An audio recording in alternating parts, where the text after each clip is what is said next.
सविता थी, मानव के बारे में कुछ पता चला? मैं कब से उसे फोन लगाने की कोशिश कर रही हूँ लेकिन वो फोन ही नहीं उठा रहा है। क्यों उठाएगा? तुम्हारी बेटी ने कोर्ट में क्या गुल खिला है मालूम नहीं? नाराज है वो।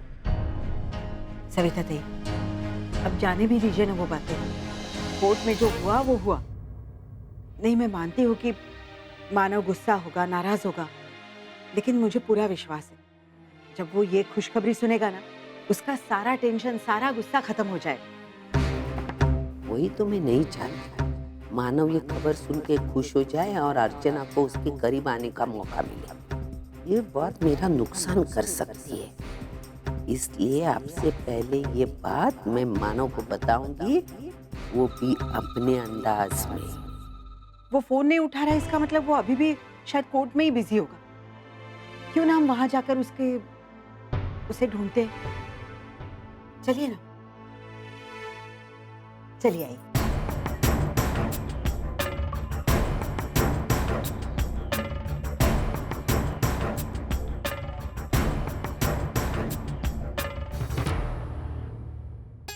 बेवकूफ औरत इतना भी नहीं समझ सकती कि मैंने तुझे दूर के रास्ते से भेजा है और खुद शॉर्टकट से जा रही हूँ, ताकि मैं पहले मानव से मिलकर उसे ये खबर सुना सकूं।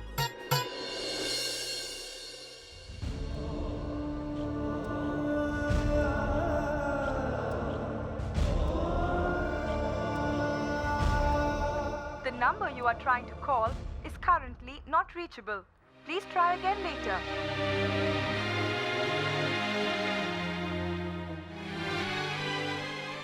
पता नहीं वहां कोर्ट में क्या हुआ होगा। मानव का फोन भी नहीं लग रहा है।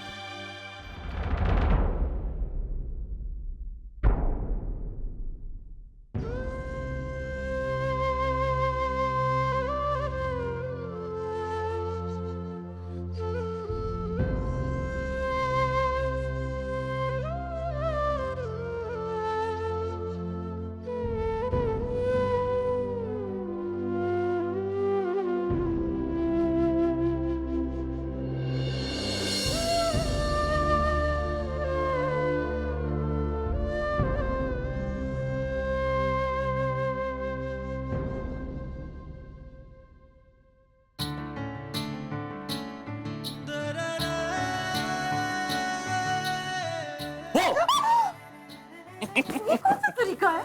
डर गई ना मैं। अरे तो क्या गलत किया मैंने? मैं तो सिर्फ अपनी बीवी को सरप्राइज दे रहा था। ये तरीका होता है सरप्राइज देने का? भाई मेरा तरीका तो ऐसे ही। हार्ट अटैक आ जाता मुझे मानो। अर्चना तुम्हें कुछ नहीं होता। ये क्या है? Surprise number 2। बताइए ना जल्दी। सरप्राइज?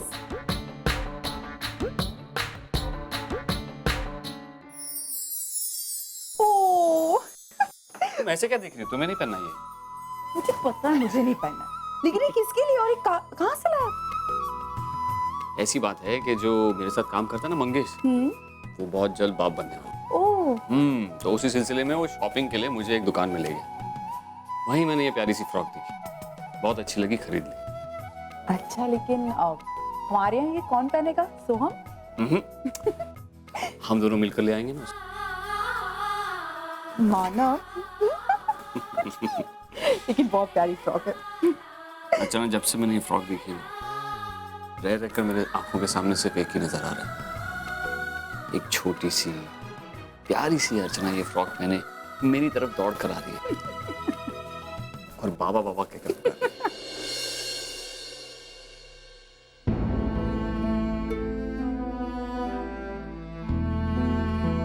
मानव,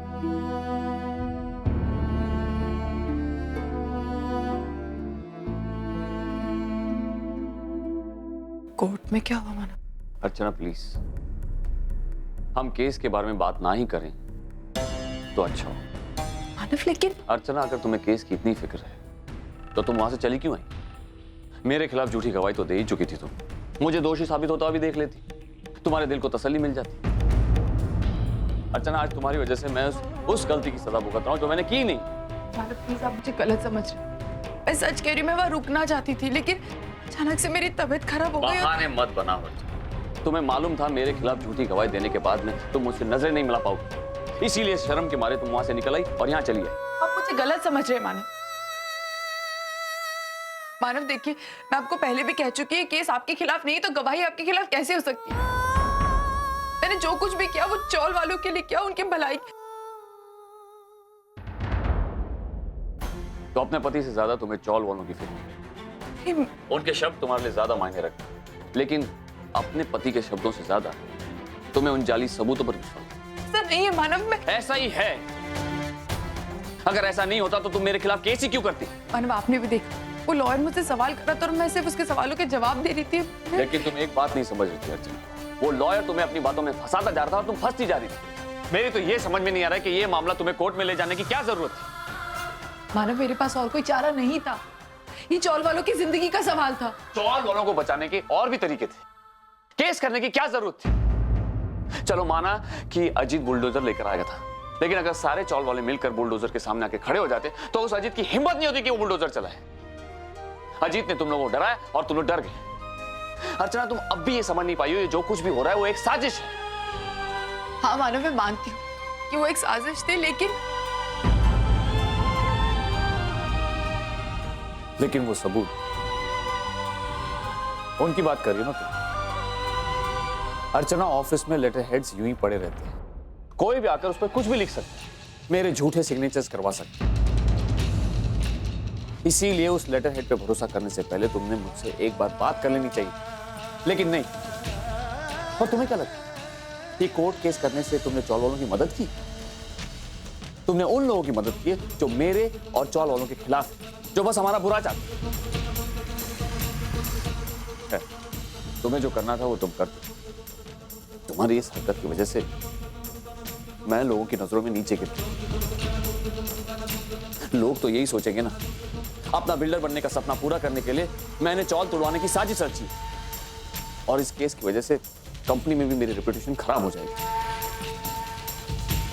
अब पता नहीं मैं अपने सपने पूरे कर पाऊंगा या नहीं। अपने बच्चों और फैमिली के बारे में जो कुछ भी मैंने सोचा है, पता नहीं मैं उन्हें दे पाऊंगा या नहीं।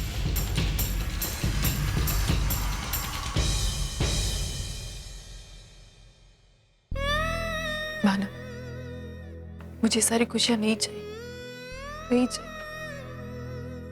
मुझे आपका साथ चाहिए मानव। मैं आपके साथ एक कमरे में भी खुश रह सकती हूँ।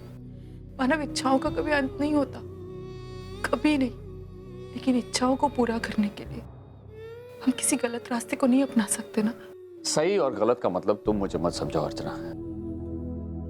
मेरी बीवी होने के बावजूद तुमने मेरे खिलाफ कोर्ट केस किया, मुझ पर भरोसा नहीं किया, और तुम मुझे समझा रही हो। अब मैं भी तुम्हें गलत साबित करके दिखाऊंगा। इस जमीन पर बिल्डिंग खड़ी करके दिखाऊंगा और लोगों को अच्छा भविष्य दूंगा।